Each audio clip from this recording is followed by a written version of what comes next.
1년여 상간녀와 살고 있는 그 남편에게 이 아내가 한 것은 상간소를 하지도 않고 뒤를 쫓지도 않습니다. 대신 매일매일 를 시킵니다. 그렇게 1년을 보낸 남편은 상간녀와 정리하고 집으로 돌아옵니다. 지금은 아내분과 굉장히 사이가 좋아졌고요. 셋째까지 출산을 한 케이스입니다. 남편이 바람이 났습니다. 와, 어떻게 해야 될지 모르겠죠. 도대체 어떻게 해야 둘이 끝나게 하는지를 모르겠다라는 겁니다. 그래서 어떻게 끝내게 하면 좋을까요? 라고 여쭤보세요. 이게 뭐가 문제냐면 상간녀가 누군지를 모르고 오세요. 거의 30%는 모르고 오시고요. 한 30%는 알지만 명확하게 모르고 오세요. 40%는 명확하게 알고는 오시는데 어떻게 해야 할지를 모르고 오세요. 그래서 제가 이걸 잘 정리를 해봤습니다. 상간녀를 정리하기 위한 첫 번째 단계는요, 상간녀가 누군지 알아야 하는 겁니다. 적을 알고 나를 알면 백전백승, 지피지기면 백전백승이라는 얘기가 있습니다. 상간녀가 누군지를 알아야 그 다음 단계가 진행될 수 있겠죠. 그럼 상간녀를 알 수 있는 방법은 뭐가 있을까요?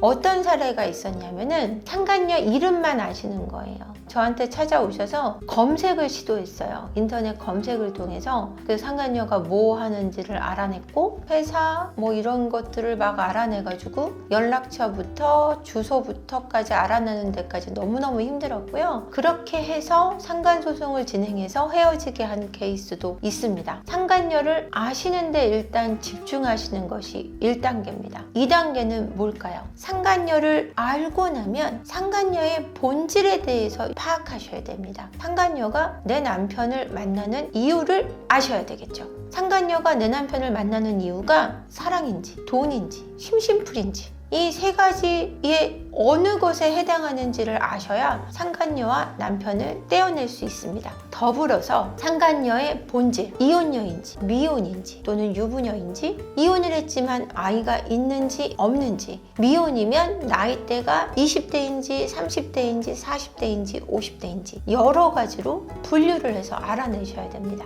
20대의 상간녀의 경우는 어떤 특징이 있냐면 내 남편과 결혼을 하겠다고 하는 경우가 많습니다. 그런 경우는 보통 목숨 걸고 사랑을 하는 케이스가 많고요. 30대의 경우는 미혼인 경우는 결혼을 하겠다는 케이스가 많을 뿐 아니라 그 외의 경우는 금전적인 이유로 만나고, 골드미스의 경우는 결혼은 안 하지만 유부남이기 때문에 만나는 케이스도 있습니다. 유부남은 결혼을 하자고 안 하기 때문에 비혼주의인 이 30대의 여성, 40 초반의 여성, 비혼주의이기 때문에 결혼 안 하자고 하는 이 유부남, 괜히 재밌습니다. 남의 것을 뺏는 재미도 있고요. 그 재미에 내 남편을 만나고 있을 확률이 높습니다. 애가 없는 이혼녀의 상간녀의 경우는요, 내 남편의 돈을 원하는 경우가 높고요. 이혼을 시키고 결혼을 하겠다고 하는 케이스, 또는 유부녀의 경우는요, 나도 엔조이니까 너도 엔조이 하기를 바래 라는 퍼센트가 가장 높습니다. 하지만 유부녀의 경우도 금전적인 부분을 원해서 내 남편으로부터 누리지 못하는 사치를 유부남인 돈 많은 너를 통해 누리겠어. 물론 네가 돈 없는 유부남이어도 유부녀인 나를 엔조이하기 위해서는 너는 돈을 써야 될 거야 라는 사치를 위한 엔조이를 하는 유부녀분들도 많이 있다는 사실이죠. 그래서 그런 분들 각각에 맞춰서 여러분들이 대처를 해야 되고요. 그 대처 방안 중에는 주변을 공략하는 방법, 가족을 만나는 방법, 회사에 알리는 방법, 상간소를 하는 방법, 여러 가지 방법을 케이스 바이 케이스별로 나누어서 활용을 하셔야 될 것 같습니다. 그렇다면 세 번째 방법은 뭐가 있을까요? 세 번째 방법은요, 여러분들이 상간녀만 떼어내고 절대 이혼을 하실 생각이 없다면 남편과는 절대 싸우셔서는 안 됩니다. 어떤 사례가 있었냐면요, 남편이 바람이 나서 나가서 상간녀와 살림을 차립니다. 이 아내는 아이 둘을 키우는데 남편이 상간녀와 살림을 살고 있는 것을 알게 됩니다. 이 아내는 남편의 사회적 지위를 지켜주기 위해서 아무것도 하지 않습니다. 1년여 상간녀와 살고 있는 그 남편에게 이 아내가 한 것은 상간소를 하지도 않고 뒤를 쫓지도 않습니다. 대신 매일매일 어린 자녀들과 남편과 30분씩 영상통화를 시킵니다. 그리고 주말에 하루는 반드시 집에 오는 것을 약속을 받고 아이들과 4인 가족이 항상 주말을 같이 보냅니다. 그렇게 1년을 보낸 남편은 상간녀와 정리하고 집으로 돌아옵니다.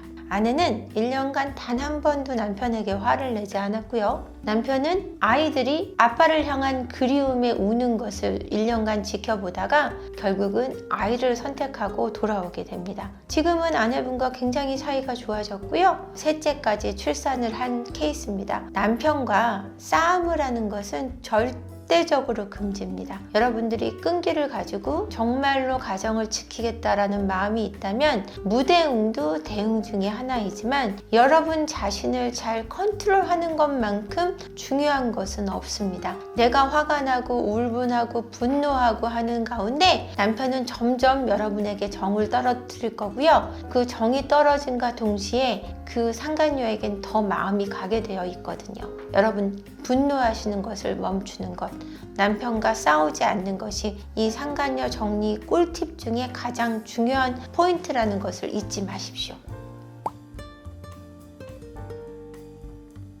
상간녀가 뻔뻔한 이유는요, 무식해서 그래요. 한마디로 말씀드리면 진짜 무식해서 그래요. 조금이라도 머리가 있는 애 같으면 그렇게 무식하고 그러지 않으면 사과하는 힘이 있거든요. 근데 걔는 자기가 나중에 어떻게 혼날지 모르고 뻗대고 있는 거예요. 너무 무식해서 끝간데 없이 뻔뻔하게 나오는 애를 보면 아, 끝간데 없이 무식한 년이구나 라고 생각하시면 돼요. 그러니까 그것 때문에 속상하시지 말고 쟤를 어떻게 밟아줄까를 고민하세요. 그거 갖고 분노하시면 나만 다쳐요. 걔가 그리고 그렇게 끝간데 없이 그 짖는 이유는 지금 바람난 내 남편을 믿고 하는 행동이에요. 그 사람이 자기를 다 지켜줄 거라고 믿는 거죠. 내 남편이 그 여자 편을 너무나 들고 있으니까 그게 끝까지 갈 거라고 자신하고 있는 거예요. 그래서 그 무식함과 뻔뻔함이 복합적으로 나타나서 그렇게 끝간데 없이 행동을 하고 있는 거니까 거기에 좌지우지 되지 마시고 우리도 머리를 써야 되는 때라고 생각합니다. 자, 상간녀를 정리하려면 지피지기면 백전백승이라고 상간녀가 누군지 일단 아셔야 되고요. 그 상간녀가 왜 내 남편을 만나는지 아셔야 되고 왜 만나는지에 따라서 어떻게 정리할지를 결정하셔야 돼요. 가장 중요한 거, 내 남편하고 싸우지 마셔야 된다는 거예요. 싸우면 싸울수록 정이 떨어져요. 그러면 그 여자랑 더 가까워져요. 여러분 이 점을 명심하시고요. 너무 힘드실 때는 제 메일로 정보란에 나와 있습니다. 문의 주시고요. 또는 상담 신청해 주시면 좋을 것 같습니다. 구독과 좋아요 부탁드리겠습니다. 오늘 감사합니다.